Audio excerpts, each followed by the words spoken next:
lovers and all of the others, thank you for hanging out with us for another episode of Pod from the Bunker. I started this show to learn a lot about Twitch streamers and other musicians, and I'm learning to listen better, and I'm grateful for y'all to be here. So if you're watching this on YouTube, you can come on over and watch it on Twitch. It's Kev from the Bunker. Today we have another Twitch streamer. He's been all over the internet. I'm sure that some of you know him. I'm very excited to have him today. His name is Philip Bowen. Philip Bowen Music on Twitch. And he has a booming Discord. His TikTok is blown up. He is one heck of a player, a songwriter. He does it all, so I'm pretty excited to have him today.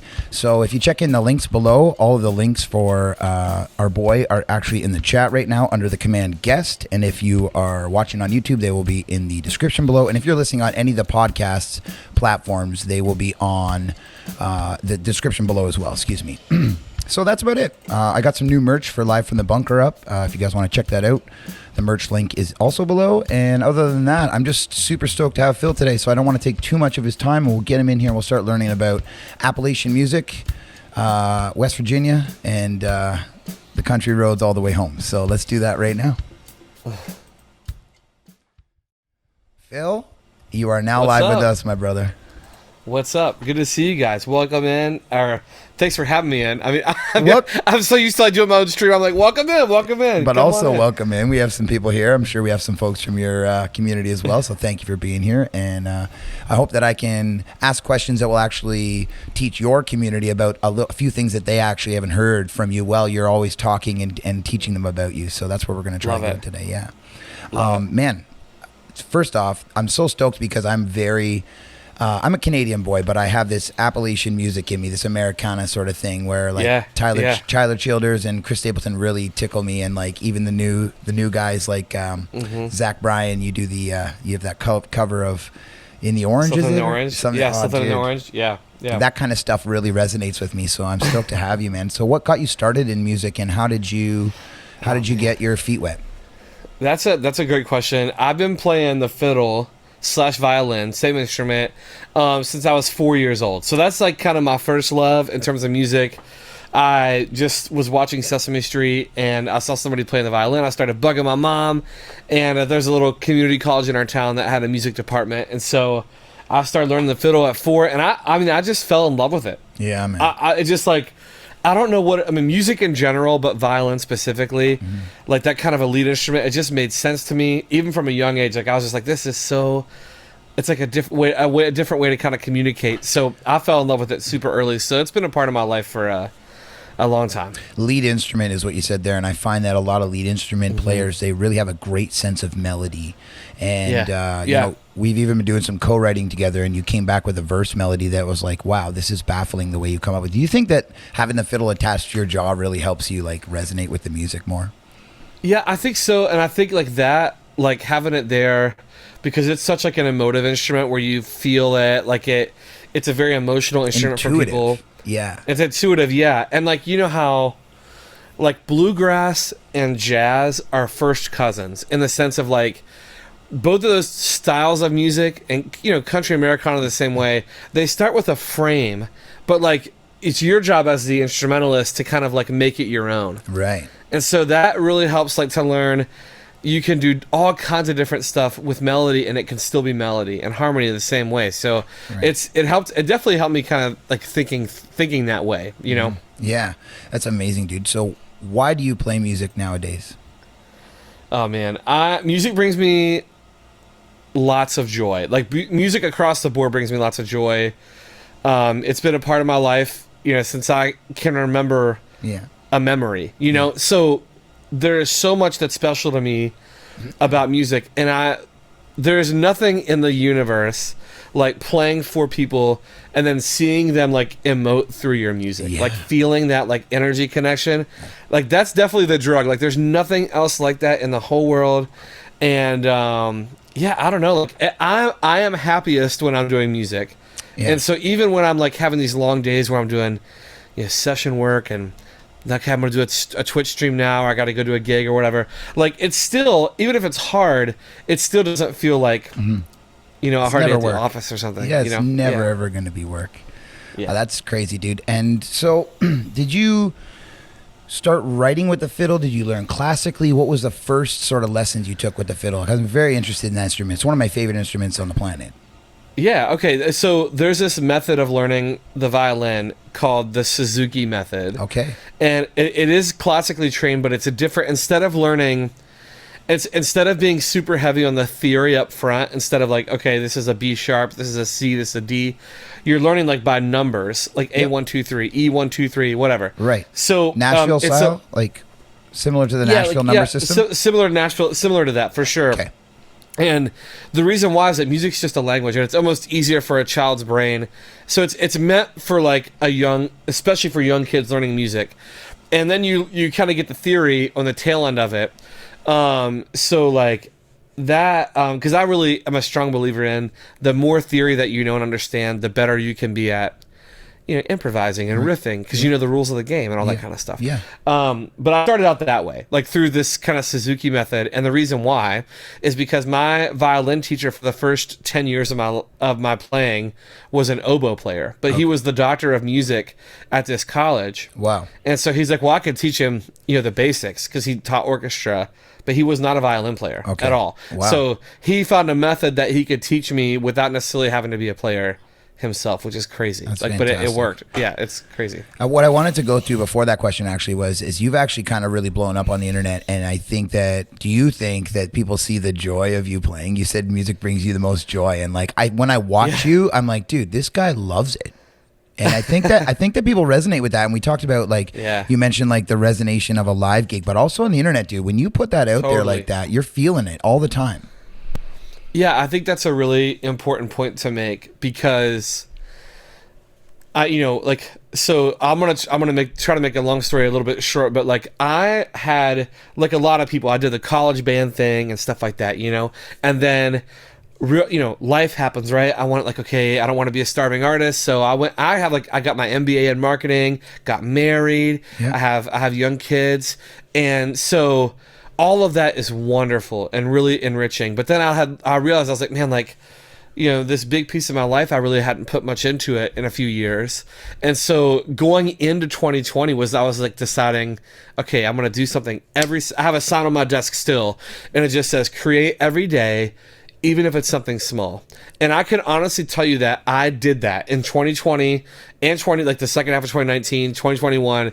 There was not a day that went by that I didn't at least do something for music, whether it was amazing, write a measure, whatever. And the reason I'm mentioning that is because when COVID hit, I was like, well, shoot, how am I going to do this now? I got to do it online. And it ended up being the best thing in the world for me doing it online, because all these people are stuck at home, right? And I have learned a lot by, streaming on Twitch, especially too. Like, there are a lot of people that, for better or worse, are never going to be able to go out to find you in a concert. Like, the chances are small. Yeah. But they can see you over and over and over and over again. And Kevin, you'll appreciate this. Like, I got it. The reason I'm thinking is I got it today. There's been a guy that's been supporting me through a Venmo tip. Every single week since the beginning of 2020, this person sends me, the tip's always the same amount, and it just has hey, this is, his initials are SW. Hey, this is, I believe in you. Keep going. You're going to do great things. I know it. This is a fan that's been doing this for 2 years straight, every Monday. Yeah. Dude. And I'm like, that's the kind of thing. I'm not talking about the monetary aspect. I'm talking about the fact that somebody would be that much of a connection to what it is you're putting out, and believing in you. And I think that the joy that you radiate through your playing, or the emotion that you do, speaks volumes, especially during those times when people are stuck at home. Oh, dude, 100%. And although you say it's not monetary, I think one of the highest votes of confidence in an artist is giving them money, or offering them, purchasing their merch, buying their album. All of that stuff is saying, hey, I appreciate you. So although it is monetary, it is still from the heart thank you. It's the biggest thank you, right? Yeah, I mean, and I think that I talk to fellow streamers and musicians doing this grind all the time. I met so many wonderful people doing it, and like there's a big difference between doing this for fun and then deciding you're going to do it and like make an actual living. Yeah. Not I need to scrape together coins to go buy bread tonight, like an actual living and support your family and stuff like that. Like that does require like, to pardon the expression, you got to skin the cat a lot of different ways. So you need like supporters, you need royalties, you need session work, all those different things. Yeah, man. And so that is like a really amazing way where people have the ability, if they can support you financially, like it cuts away from you having to give away your rights to a label and all that kind of stuff, you know? Yeah, man. Well, what I would say is that like the chat is in Twitch and or wherever you're supported is your label. What a label is like, you know this and I know this, it's a bank and it's just giving you money so that you can go and tour and do this stuff, but you owe that money back. So it's really 100%. Nice when someone gives you a donation. It's like a bursary, if you will. It's not required to be paid back other than in art. They just want art as the return. They want you to make more stuff, right? So it's totally, it's like that old, like people have been doing this since like Roman times where like the art, like there's the artist and the patron, you know, and artists need the patronage. And so like, this is the classic way of doing it without having basically a corporation bleeding away like half of everything you earn, you know? At least half. Yeah, absolutely, dude. So we're already into it. So how do you find a balance between making art and making money, my friend? What is that for you? Like, I know that's a difficult question because I'm in the same boat. Like I was playing today on a holiday Monday to try to, get my bread. Mm-hmm. Yeah, and I think what a challenge too, like, right? Like, especially with whether you have a family, like in my particular instance, I have children, so I love spending time with my family. I'm a big family guy, and I don't want to be gone all the time. Yeah. And so I try to but now I will say I'm a little bit more fortunate now, like this year, for example, where I can pick and choose those kind of events I want to do. Yep. And the reason I'm mentioning that is at the beginning, I felt like, man, everything I've got to say, everything I need to say. Yes. Every session, every collab, everything, just say yes. And that really that is draining because, like you said, sometimes you find yourself in a situation where you're like, what am I doing here? Like, this is not a fit for me or my audience or whatever. And you're like, and this wasn't worth the 4 hours. The 4 hours or the $400 or whatever it was. Yeah. So I think the part of the journey is finding the balance that you want to do stuff that still enriches you, but you also have to realize that, like, my my grandma used to say this thing. She's like, hey, if you're gonna like ask God to move a mountain, you should probably expect to wake up next to a room full of shovels, right? Like, in other words, you got to do the work. Yeah. Like, there's no substitute for the work. None. And so sometimes people will be like, oh man, you're so lucky with your following and this and that. I'm like, man, I was like, I appreciate it. That's not luck though. Like, that's thousands of hours. Yeah, man. Thousands of hours, like streaming, sometimes to audiences of 5 or 6 at the beginning. And so anyways, that's a long answer to your question, but the balance is tricky. Yeah. But you have different challenges as you grow than you do at the beginning. You know what I'm saying? Yeah. But it's just like, man, what's worth doing? And I don't know. And I'm sure you're the same way, but I love working with people that I enjoy. So, I'd rather work with somebody that, like, I believe in, even if I can help elevate them or if they can help elevate me. Like, I like to work with a kindred spirit, as it were. Absolutely, man. More meaningful. Yeah, 100%. Because once again, like, it's either got to fill your wallet or fill your soul. And if it does both, if that's the balance that I try to find, is like, if it does both, if you get soul fulfillment and wallet fulfillment, man, you're really winning the game, So how do you feel about creating content as an artist? It's a bit of a different world. How do you feel about it?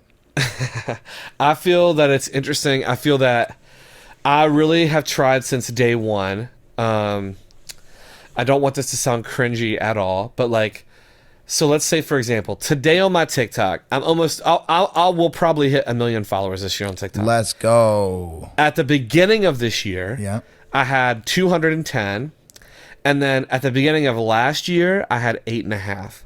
So the reason I'm saying that is because, like, that's about 3 years of solid work. Maybe you hit some things the right way sometimes.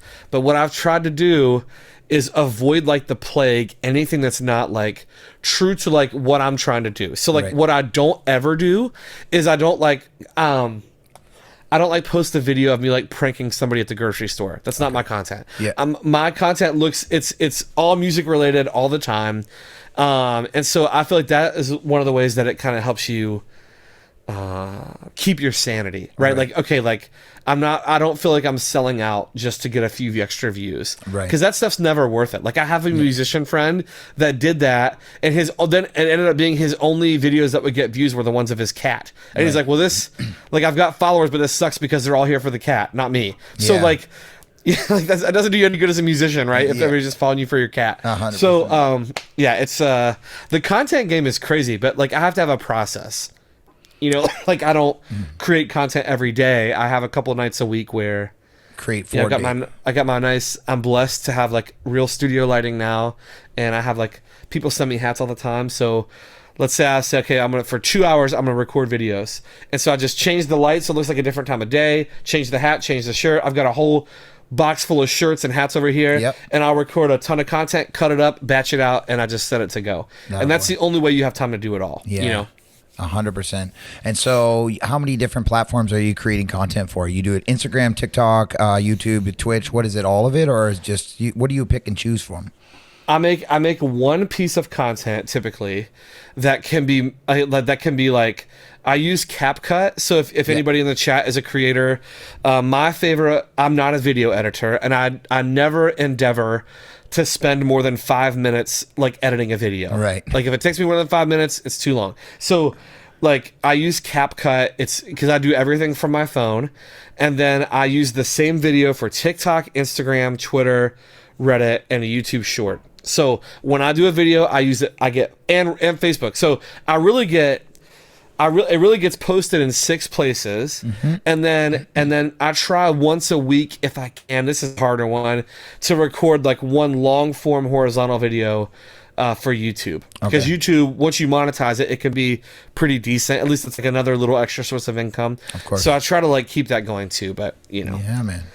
So try to chop it up. I ask usually at this point, like, how do you become a successful rock star these days? But I think you've figured that out, dude. Like, if you don't understand this, like, you know, we both were on the front page recently. We met through the collective, and you know, I saw the unique viewers. So the amount of people who poked their head into my stream was 143,000 people. Yeah. So, and then you've got this on Reddit too. So.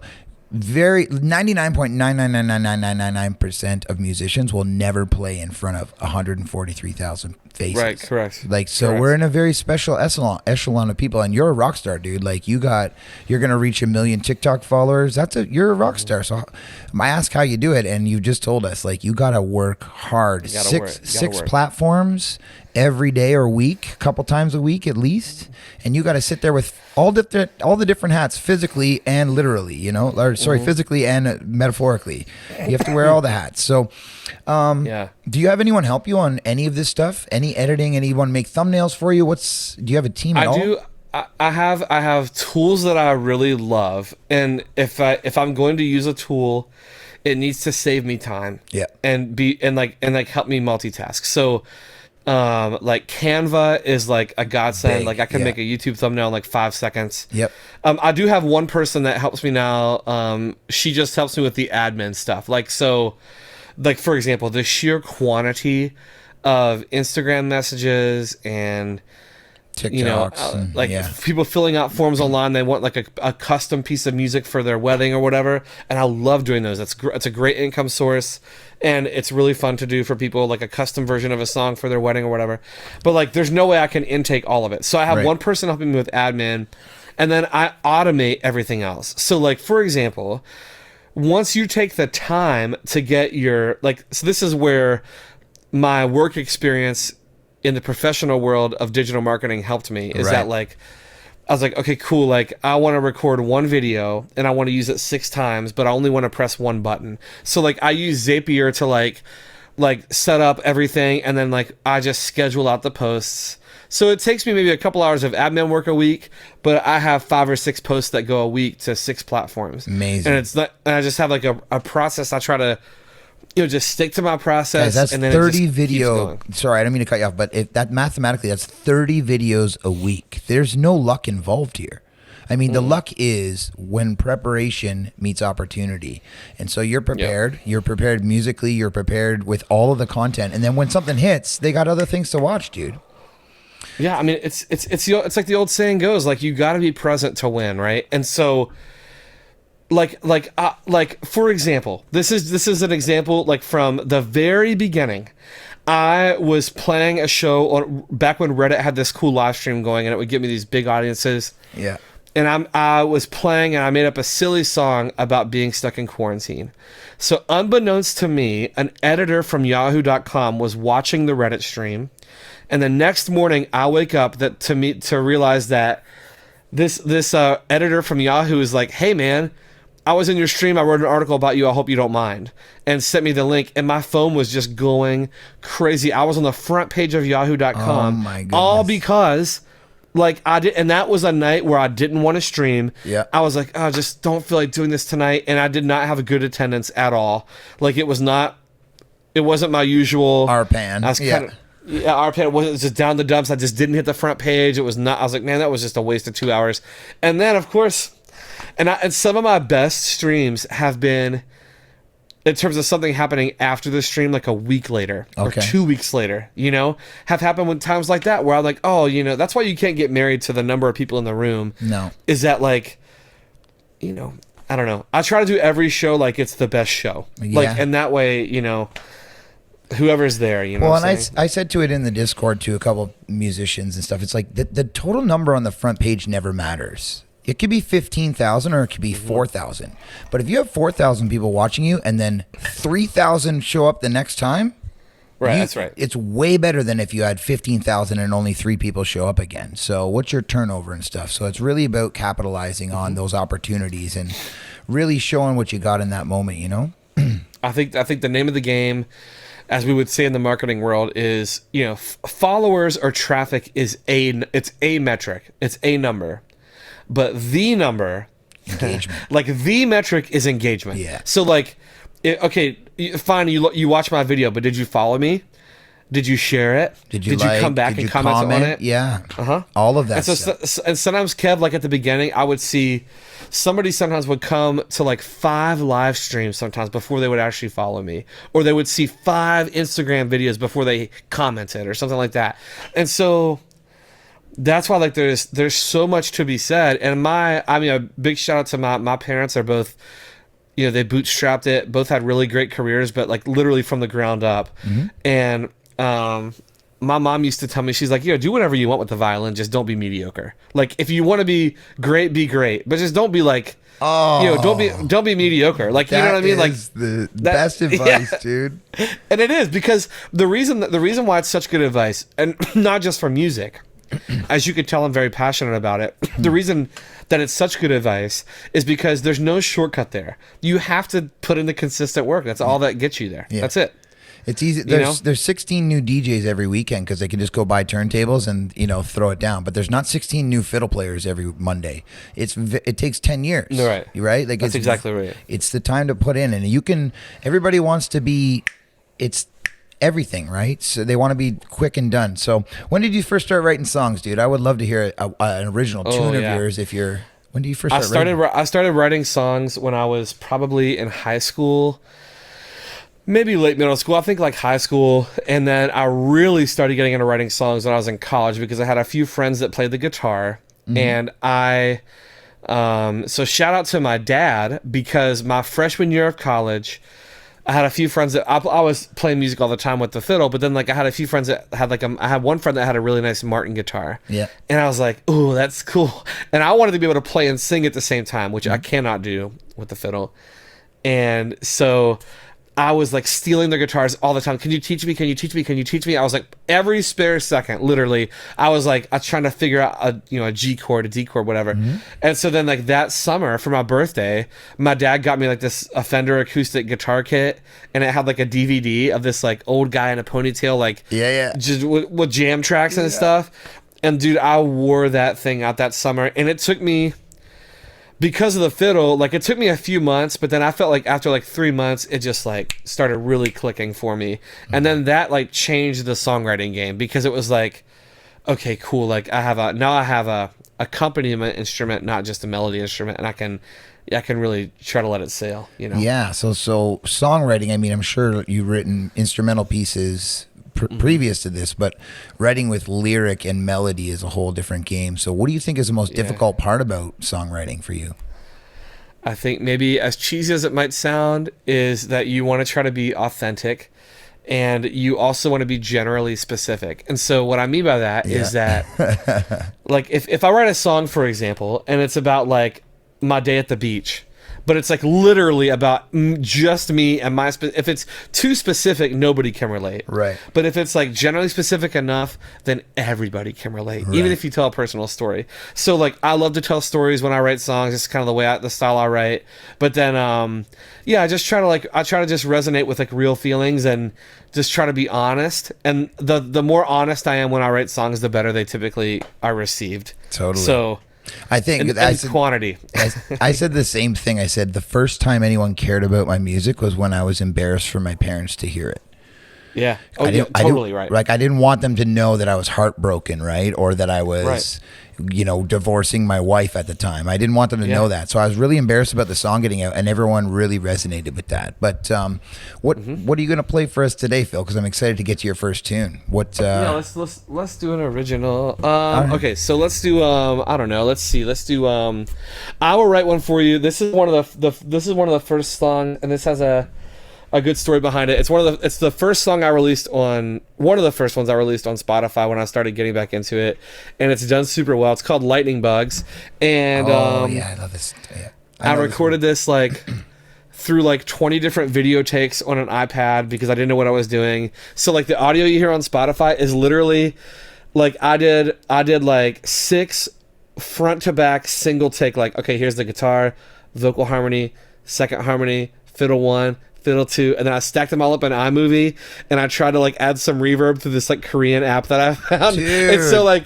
definitely not the way to do it, but I just had to get something out the door. Right. And so anyways, but it turned out so good, and I love this song, and it's called Lightning Bugs. So you're gonna hear a little reverb now, which is totally called for. Beautiful. I'm just gonna switch it over to full screen and mute myself so everybody can enjoy this, dude. I'm gonna chat with the chat right now, and looking forward to this tune.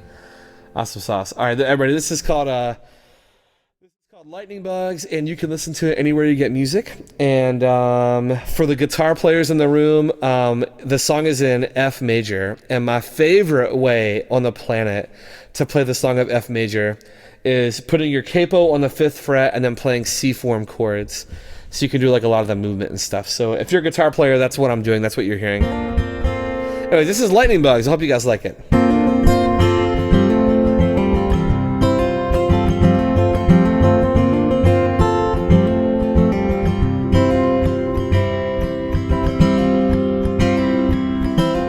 She likes Nick Drake and I like the Milk Carton Kids, and we both love boat rides after dark.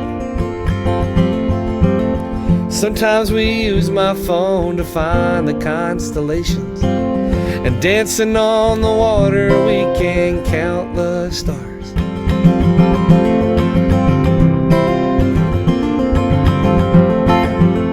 She likes the Weepies and I like the Brothers, and we both love chasing lightning bugs, burning up the hillside with their little tails of fire, like glowing in the darkness like the two of us. She loves me well in any weather. She loves me when it's cold outside. I love her hell or high water, even when we see through different eyes. We still chase the fireflies.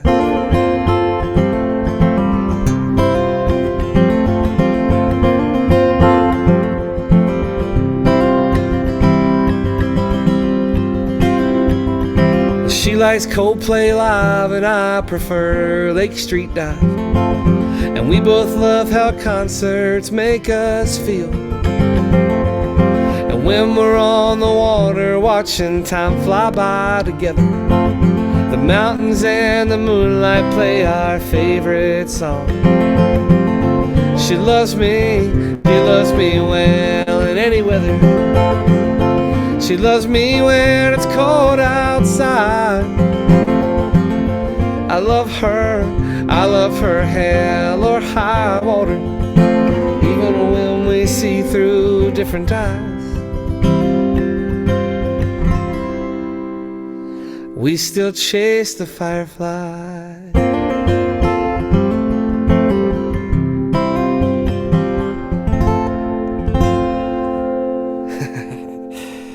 And there you go. That's lightning bugs.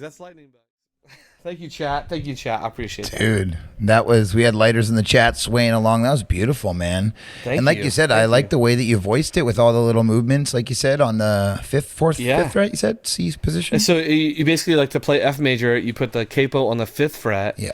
And then you do like the C form chords. Yep. And so like that way you can do, without a lot of like stretching of the hand, a lot of you hammers. can do all those little picking and pulling and hammering and stuff like that. Yeah. So what do you think, I mean, for me, I have a hard time even fingering. I started playing quite late. I didn't start playing till I realized I wasn't going to be in the NHL anymore. So this is my second dream to be a rock star, dude. My first dream was to be a hockey player. Love it. Of course, a Canadian boy. That's what, you know. Of course. So my fingers, like, they're not really great. I can't really play very many leads very much. So talk to me about how you got the dexterity in your fingers to play on a fretless, such a small neck on the fiddle. Like, that's such a difficult thing. How does that come in? And the intonation of it too, man. A lot of people, like my dad told me when I was younger, he's like, you learn to play the fiddle, you're going to lose 3 wives along the way because you're so terrible, like the beginning. Yeah, I mean, it's like the thing that's really unique about the fiddle is that, like you said, it's fretless. So every little, I think it's like 1/8 of an inch or whatever the measurement is a different note, literally. So you have to be so precise. You have to be so precise with it on the fiddle. So one, it's a wonderful instrument to learn in terms of like developing an intonation or an ear. Yeah. Because a lot of times when I'm playing, like, if you've ever been to one of my shows and I'm just doing requests and it's like, I'm playing these songs, a lot of them, like the first time I've ever heard it is that second. It's like, okay, I gotta go. Yeah. But like the reason, I don't know that I have completely perfect pitch. It's pretty good. But like, I think a lot of it is because of the fiddle. And so I'm easily able, into my mind, I can picture what I'm hearing being played there. And then once I find my home base, I'm like, all right, let's go. Dude, I can kind of feel where it's going. I've watched this magic happen. This is literal magic to me. To you, it's just your intuition, but I watched this magic happen with my own song. Like, I went into your stream one day and I'm like, all right, I want to see some fiddle, like, because I couldn't afford it at the time and there was not really much space and we were going for this sort of like different production level, and now I'm like, so we went into Phil's stream and we had Phil, he'll play along to one of your songs or any song you request if you go in there and drop a few bits or a couple subs or whatever. So he played along to Aces, and like, I watched him for the first literal 3 to 4 bars play 4 notes and go, oh, I got it, Kev. He said to me in the chat, I got it now, Kev, don't worry. And his face changed, like that joy. I saw that joy come to you when you clicked the buttons in your head, dude. What a jam, though. It was so cool to see. And I find that, like, I will say that fiddle players, I think, do have some of the best ears I've ever seen. They are so good musically all over the place. And I really attribute it to being, like, if I want to tune my guitar well, I will literally rest my jaw on the body. Yeah, it makes sense. To get a little bit more resonation, to hear what the note is doing, right? Yeah. So I really think and that you feel helps. it. You really feel it. And I don't know, like, I had a viewer has told me multiple times that, like, works in some kind of psychology field or something. And this guy sent me this big long email, and he's like, I really believe, because I was trying to explain how I experience music when I'm trying, especially when on the fly like that. Yeah. And I close my eyes so much because the best way I can describe it is I almost like see it. Like I'm thinking 2 to 3 measures ahead, trying to figure out like and guess like, okay, here's the chord pattern, where's it going, it's probably going to do this or that, and it's like you're seeing it happen in front of you, almost like a colors or something. And the guy was like, oh, you're a he said you're a synesthete, you have synesthesia is what he said, and I had never heard this term in my life. And this guy sent me this big long like email. He was like, yeah, this is my field, and he's like, I would bet money that that's how you, the way that you're describing it to me is synesthesia. And he said it's most common in string players because that's how they experience, like they kind of like the vibration of the sound and all that stuff, like they're kind of feeling creates it a and, color like, in their mind. Yeah, I can understand what Yeah. you're saying. Dude, it's Yeah. that's like I almost pictured like you seeing, Guitar Hero, of course, when the notes are Yeah. sort of coming at you, it's almost like that in your mind. That's what I envisioned. But kind of it's more of like you're kind of like in a it's almost like I'm in the clouds and like I can see, like I'm like just chasing the song through a maze. And so I'm just trying to like have a conversation with it and like, okay, I think I know where you're going. And every now and then I'll hit a dead end and be like, oops, I guessed wrong. But like most of the time, music's not, like I said, it's not that dissimilar, especially in like, pop and country. Like once you kind of get a vibe for where the song's going, yeah. you To can be like, out of okay, cool, I know it. 1654 or whatever, like that's Yeah, pretty absolutely. common, right? Absolutely, yeah. Do you think that there's any artist out there right now that's really exciting you, that's going a little bit outside of the lines a little bit? Yeah, there's one artist I really love, and I just met with him when he was in Detroit. He's touring with Zach Bryan right now, who's the Something in the Orange guy. Yep. Really a major artist. This guy, and I'm not just saying this because he's from my home state, but his name is Charles Wesley Godwin. Okay. And he writes that kind of like gritty, like Americana, just really beautiful songwriting with like kind of a non-traditional voice, and just puts a lot of emotion into what he's doing. I really am enjoying him right now. And then I would say I was like looking at my I have this like playlist on Spotify that I have my people in my Discord and stuff follow. It's called like Jump Into My Headphones, and so I try to like keep it updated. But there's a song I heard today called Turntable by this band called the Dead Horses. Okay. And it just like knocked me off my feet. So like that's it. Like I really love all types of music, but like something about that Americana folk, like man, it's just like, Well, dude, you grew up in Appalachia, right? Is this your Yeah. home? Is this Yeah. your home state? You're from West Virginia? I'm from West Virginia. I'm actually like in the Detroit area of Michigan right now. I'm from West Virginia, so I'm back there quite a bit. Right. And then I'm in Nashville, Yeah, as needed. yeah. But West Virginia is definitely like where I grew up. It's kind of my home base, and love it. So how do you Resonates a lot with think me. that, of course you went through the training on the violin early on, but how do you think growing up in West Virginia really like influenced your love for Americana and that sort of mountain music, bluegrass, etc.?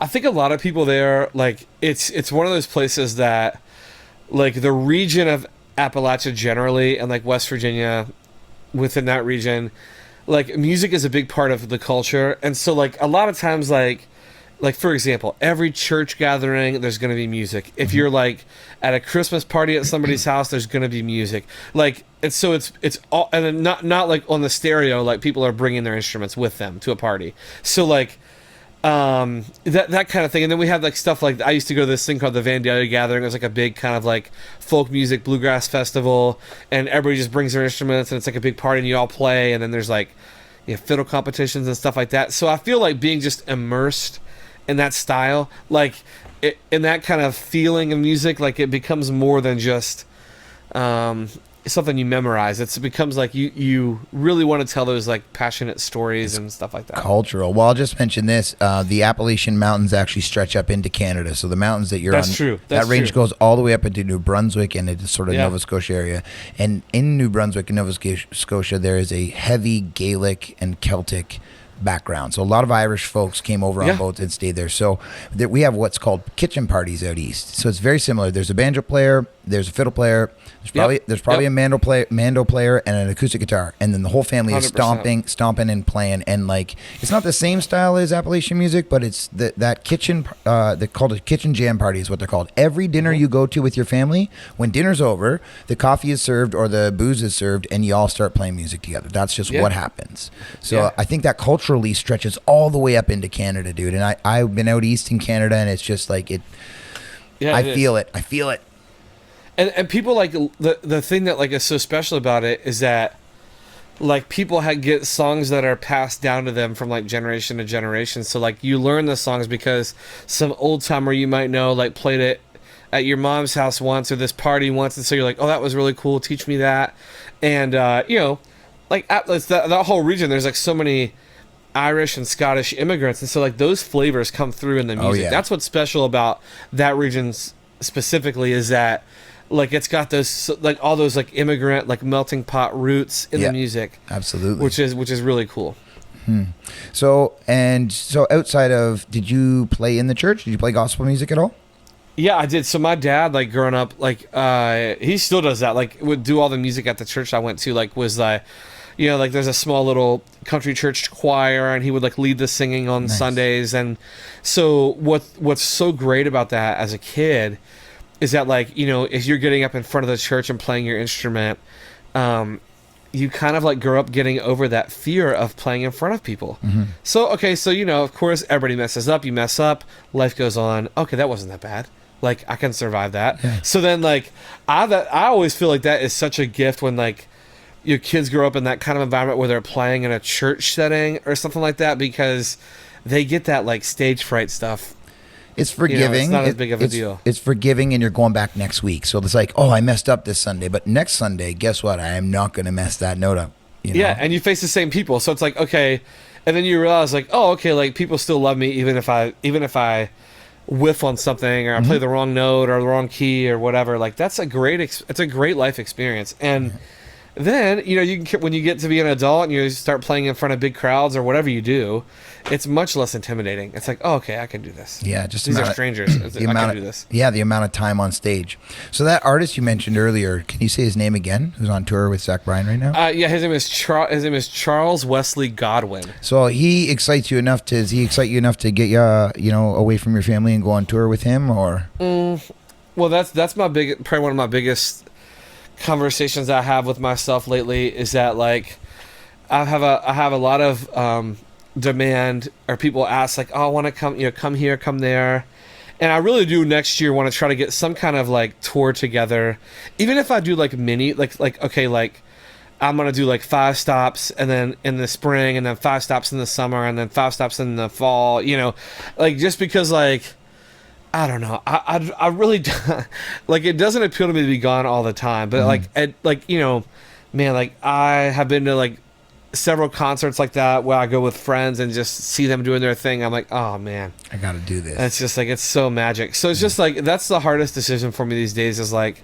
how much to do, you know, how much to be gone, and all that kind of stuff. So I'm just trying to like, but I want to do things my way too. Like if I do a tour, like I really want to like, I want to like be like, my ideal setting would be like a listening room kind of environment, like 200 to 300 people, something like that. Yeah.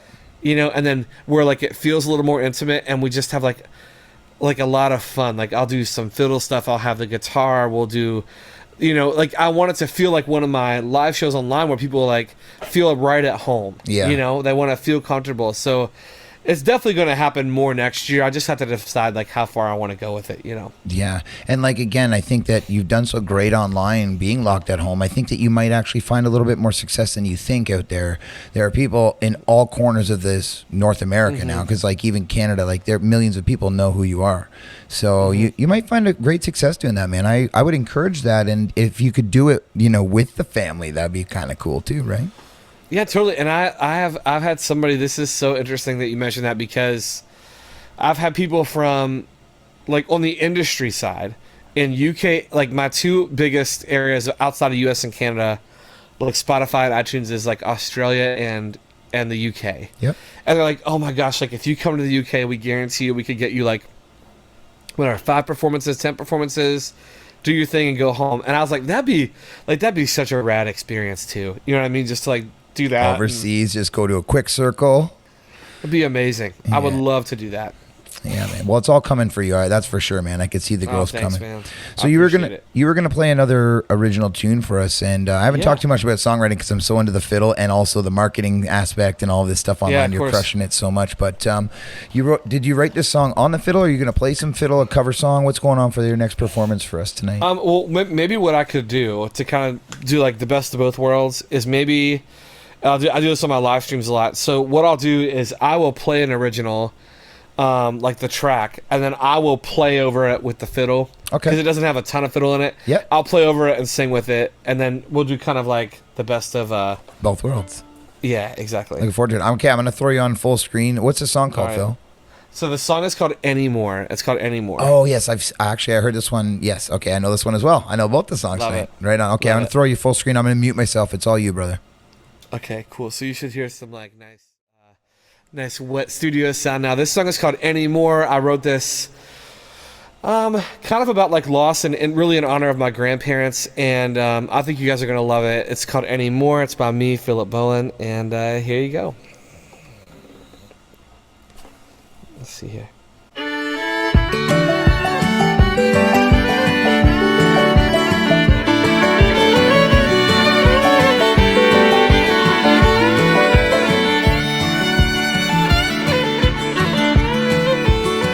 I wear a gold watch handed down from my grandpa. I've been blue 'cause it stopped telling time a week ago. I took it in and this old man couldn't find the parts to fix it. He said, son, I guess they just don't make them like that anymore. My, oh my, does it ever get much better? There always seems to be something in store. Why, oh why, can't the best things last forever? I guess they just don't make them like they used to anymore. I guess they just don't make them like they used to anymore.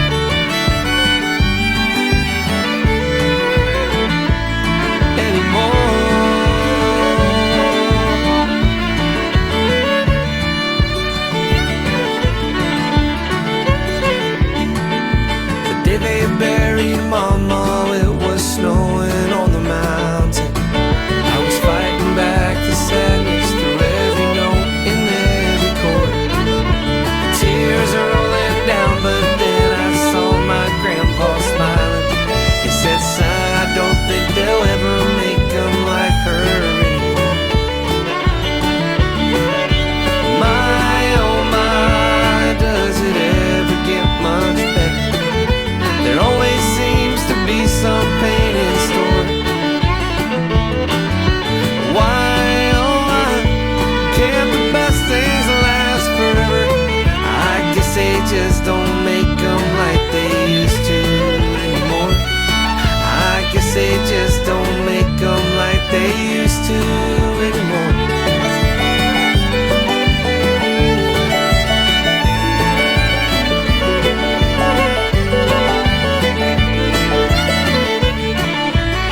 I play a violin made by hand in the 40s, and that old girl can sing the sweetest song you ever heard.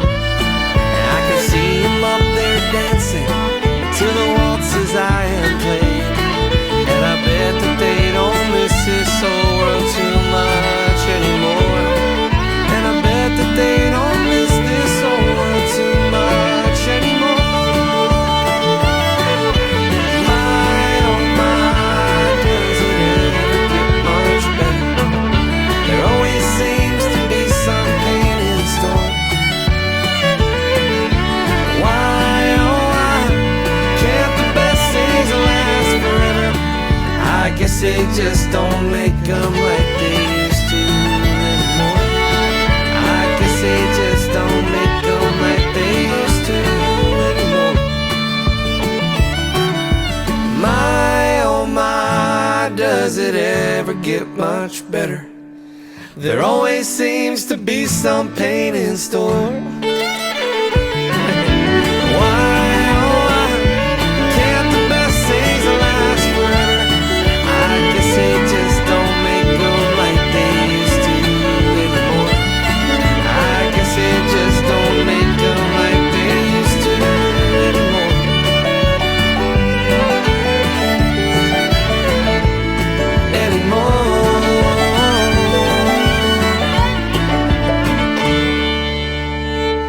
you go. There's any more. There's any more. Thank you very much, Chad. Thank you. My dude. Appreciate it. You're just legendary, man. Like the harmonies, just singing along to the harms, man. The melodies, the lyrics, everything is so good. Like, I mean, I kind of just thought you were, great fiddle player. You're not. You are amazing songwriter, man. That's fucking top-notch shit. I mean, I don't have much. Go ahead. No, I was just going to say, that's a formula that has worked really well for me, is because, this is like part of my marketing side coming out. But like when I was first getting started, I was like, man, like everybody and their mother is like sitting there with an acoustic guitar playing a song that they wrote. And like I do it too. But I was like, well, what can I do that's different that will like I want a bunch of people in the room. And so like that is my strategy, is I usually would like do the fiddle stuff, do the request, and then I'd be like, all right, I'm going to play an original for you. Then I'd do more of that. I'm going to play an original for you. And then, a few months into it, I still remember this person's username. The first time somebody came into one of my streams and said, hey man, can you play blah, blah, blah? And it was one of my songs. I didn't have to like prompt anybody for it. They just asked for something I wrote. Right. And I was like, oh man, like that was so a moment. Good. Yeah. Yeah. So like that a combination, it really helps as an indie artist too, because it kind of helps you be like, all right, this is the guy. Oh yeah, he plays the fiddle. Yeah, cool. And it helps people remember who you are, and then it's kind of fun to mix it together and stuff. So that's a moment there that you mentioned, but like, can you give me maybe 2 or 3 moments in your music career that really stand out to you, that made a difference to you? Whether that be, financially or emotionally, or just touched you in a moment that you will never forget. Well, last summer I won this contest. It was on Twitch, but it was from TikTok. It was like this TikTok's Greatest Talent competition, and it was like the grand prize was like 25 grand. And what's crazy is that like the summer before that, I had been invited to, or the year before that, I had been on the Austin show, and I made it to their talent show finals, and I didn't win. And in fact I made it. There was like, I think 3 spots got paid money, and I was in 4th, so I didn't get any money. And my setup wasn't as good. Like my sound wasn't that great, so I learned a lot of lessons from that. And I was like, okay, cool. I need a better sound. I gotta fix this and that. Then I did another one like that winter, and the same thing happened. And I don't know if you know this guy or not. He's on Twitch a lot. Tyler Lev. Yep. He like does a ton of stuff. Yep. So Tyler won. Amazing. Tyler won he won like 10 grand, and that was the grand prize. And so I had 2 chances to win $10,000 and missed. And then I got invited to this 3rd one the next year, and I almost didn't do it because I was like, oh, this is just such a long process. And I literally entered on the last day. And then, of course, it was just crazy big. Like there was several 100,000 entries, and I found out I made it into the show. And so I ended up winning this competition. And so, that was, obviously the money was cool, but, it was just a very cool full circle moment after, losing 3 of them to win one. Yeah, sticking it out. And it ended up being the biggest one. Yeah. So, you know what I mean? You could have won the first 2 and still made more money by just winning the 3rd one, right? So, things work out, huh? Yeah, that's a big one. And maybe the other one was this last summer, I got invited to play the legendary Bluebird Cafe in Nashville. Oh, amazing. And so that was amazing because I got to do a full set. I did 7 originals, stuff I wrote at the Bluebird by invitation. It was a huge honor. Bro, that's epic. And it was just a really special That is epic. Those are a couple that really stick out to me. What was in your parents' record collection? Oh, okay. I remember very specifically my mother listening to a lot of so my dad was very eclectic because he liked a mix of all this old gospel stuff, Southern gospel, blah blah blah blah. But he also loved the Bee Gees, loved the Bee Gees, okay, the disco, and old country, like Merle Haggard and stuff like that. Ernest Tubbs. And then my mother was definitely Barry Manilow, she loves show tunes. My mom loves anything Broadway, Broadway she loves. And then also I said, I remember driving home at night when we were a kid, we used to listen to this radio show called Delilah. But all those Michael, all those love songs, those sappy, soft 90s, soft rock kind of stuff. Okay, yeah. So sort of almost like the croony stuff, that adult contemporary, let's call it. Oh, absolutely. Adult Absolutely. contemporary. Yeah. I just Yeah. always ask that because it seems to always, like, everyone asks what your record collection was, but more importantly, your parents' record collection, or maybe if you had any siblings who were older than you, they might have really influenced you more than you actually know. And I will say like this. I think was important too because we always had music in the house. Always. Okay. And music. We always anytime we get in the car, my mom is like putting on a soundtrack or like always music in the car. Yep. And then always music at home. And like I said, we played a lot of music in the house. Like my sister Laura, is older than me. She plays piano. She's an amazing pianist. And then my younger brother Patrick also plays the fiddle. So like in the summertime when other kids were like cutting grass and blah blah blah, we would make all of our money just playing weddings.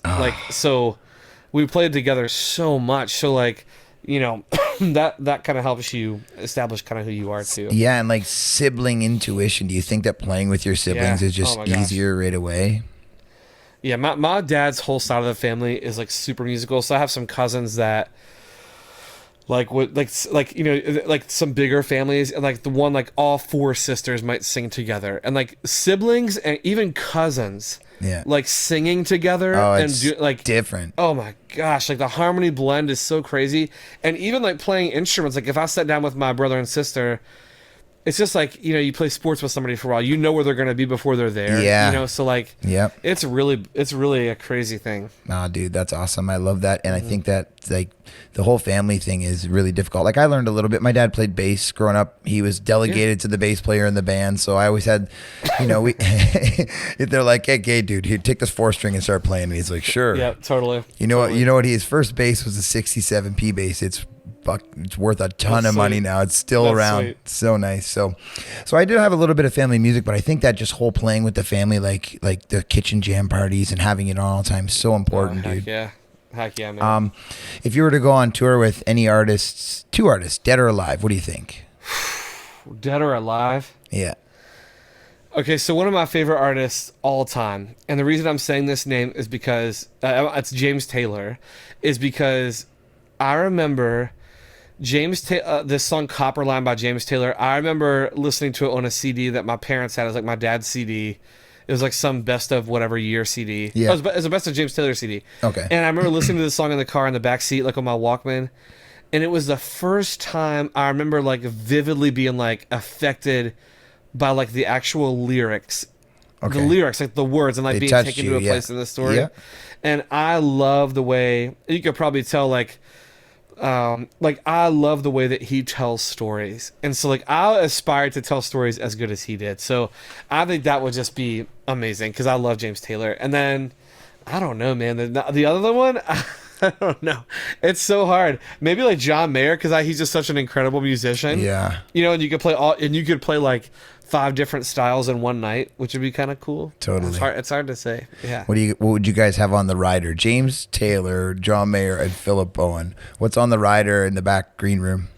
I would say probably like I don't know. Like I'm pretty like lame when it comes to a lot of stuff like that. But like I was just playing at a show in Utah. It was a private event, and they're like, okay, what do you want in the green room or whatever?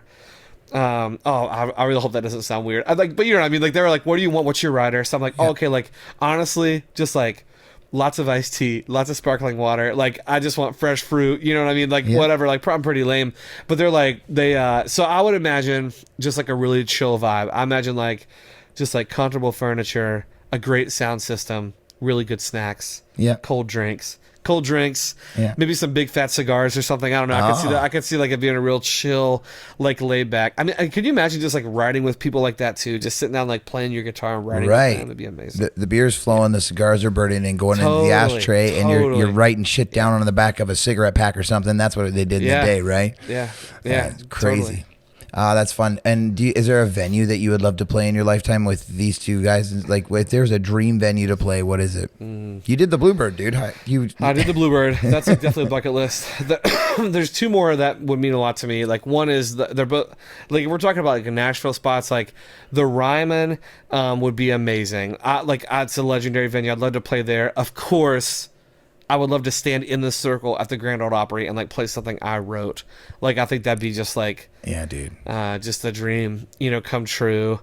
I And then I also would love to play. There's a really super popular NPR kind of like series called Mountain Stage, and it's like based in West Virginia, and a lot of legends have like played that. So like that's more of like a home base kind of thing. But I'd love to play Mountain Stage sometime, or Red Rocks too. Yeah, Red Rocks is a good one. Chat. Yeah, Red Rocks would be amazing. We always talk about the Red Rocks because that's one of my dreams. And then here in Toronto, there's Massey Hall, which is our like 3,000 seat soft seat theater. That's kind of one of my dreams too, is like you said, like I want it to be intimate. I want people to listen to the lyrics and feel what I felt when I wrote that down. You know, I wrote a song in the basement of my house with my ex-wife above, like trying to quietly write this song so she couldn't hear. And so I need to emote that, and I want everyone to listen to the words. I feel almost it's weird, but I feel slighted if there's people talking and shit. Like I never play my originals at my cover gigs ever. They ask and I'm like, no way, dude, that's a good way to kill my dream in the whole room. I understand. I understand what you mean. Yeah. Because if I, and 2 or 3 people are going to listen and they're going to enjoy it, but like it just, for me, it just takes a little something from me every time, I feel like. But well, and I think too, like that's what's so special about a venue like the Bluebird, is because like people are there for the song. Like when they have that famous like quiet policy, and like people are listening, like they're hanging on every word, which is like, anyways, that's like, what it's about. I know what you're saying. Yeah. I guess other than actually like, because we see the joy when you play music, but what makes you happy, Phil? And what would be like your happy place in life? Oh man, I of course, like I said, I have a very close family. My siblings and I are very close. I just like being around lots of like very close friends and family. That's like, I mean, who doesn't? But I love that. I love to travel and experience new things. And I mean, of course, like I said, like there's a lot of days I will pinch myself now, and even if all that happens with my music stuff is what's happened to date, dude, then like it would be like, you done it. Can you, like, I started playing in a spare bedroom a couple years ago, and I played the Bluebird like that's crazy. And I was thinking like, so like I just try to really focus on like being thankful for like today, and being like, man, like all this stuff that has happened, and like all this stuff that, because it's really easy to get caught up in like what's next. And sometimes you can like get so hooked into like what's next that you miss like all this stuff right now. And so I try to be really like, intentionally present and be like, all right, like that was very cool today. I met, even just like you and I met when I was on a Nashville trip because of the collective thing through Twitch. And like, it's just so funny how little things like that, you meet certain people and then like you make relationships, and like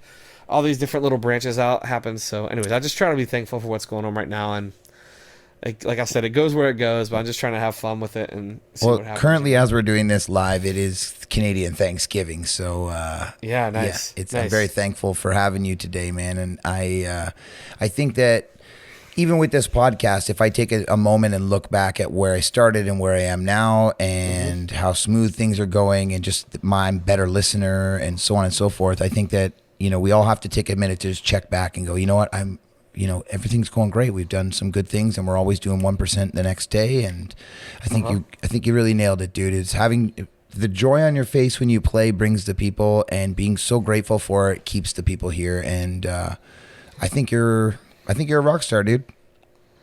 Well, thank you. And I definitely am not like perfect at that. Like I remember, like this was really recent. Like for whatever reason, I was like getting really fixated on like, okay, I really want to do like the partner thing on Twitch. And I've been doing it since February, and I was like, oh, there'd be some months I'd be so close. But like my, like all those numbers things, you got to average a certain number of viewers and stuff like that. And so I used to always have the number of viewers on the stream with me, like up in the corner. And then like somebody actually during the collective was like, oh yeah, like just take that off, like don't even worry about that, like that will happen, like that will happen when it's meant to happen. And like it was like getting to me where like I wasn't enjoying playing because I was like so focused on like, oh man, like that number. And like, and I'm usually not like that, and I was like, okay, I gotta not even think about it, like, so I took it off. And then all that to say, like it can happen to anybody, and like sometimes it's just good to focus on what's good and be like, okay, like let me just be present for right now and do the best that I can, and good things will happen. Yeah, man. Well, I'll tell you one secret about my stream room is I have a large TV screen far away from me because I kind of have like a stage set up, right? And on that TV screen, there is a broken corner where you can't see what's like it's broken. And that's right where Streamlabs OBS would put the number of viewers, and it's broken on my TV. And I'm very grateful for that. Like at first I was like, oh, TV's broken. Oh, something happened, whatever. Then I'm like, oh, look, I can see the whole chat, but I can't see the number. Was that? Yeah. Did someone's trying to tell me something. So yeah, focusing on those numbers is silly, dude. And I think that your engagement and your joy playing music is just resonating with everybody. And the fact that you are such a great player, dude. You're an amazing player. Thank you for your time today, dude. And you know, I owe you one now. So if there's any ever time that I could help you out with anything, dude, you got my contact, and you call in that favor anytime because I'm very grateful. Happy to do it, man. And best of luck with everything with the channel. I'm sure we'll be popping in another time and stuff like that. But yeah, best of luck with everything you got going on, man. Your setup is so cool. Like I love the records on the wall and stuff. It looks awesome. Thanks so much, man. Yeah, I've been working really hard, and like I said, I've actually just recently looked back at my past and went, okay, yeah, I can be comfortable with that. I've really done well, you know. Like I feel good about this now. So it was a pleasure, my dude. I'll let you hang up the call. I'm going to say goodbye to our friends in chat here, and I'll be into your stream sooner than later, my brother. Thank you so much for everything. Awesome. All right, thank you guys, and thank you, chat. I'll see you guys later. All right, cheers, brother. And another one bites the dust. Guys, that was awesome. I got to learn so much about Phil, about Appalachian music, about gospel music, and just it's great to see people who have grow up in a household that is sort of artistically based, sort of not like you gotta be a lawyer, you gotta, you know, do whatever you want with a fiddle, but don't be mediocre. That was the quote of the day for me. I loved hearing that. So if you guys are watching here on Twitch, you can go give us a subscription on YouTube. Everyone who is watching on YouTube, you can watch this live on Twitch. My handle is Kev from the Bunker. It's Kevin D. Foster on YouTube, and then everything's popping up below here. You can check it out on the screen. I always move the wrong way. I made that button work, though. I'm proud of that, too. Look back at what you do and be proud of yourself. Phil's links are going to be in the chat currently right now. You can check out everything. Go to his TikTok, give him a follow, help push him to that 1 million. Give him a follow here on Twitch, and you can go into his chat. It's very welcoming. The music is amazing, and Phil's about to get his partnership. I can see it coming down the pipe now that he's not focusing on that number.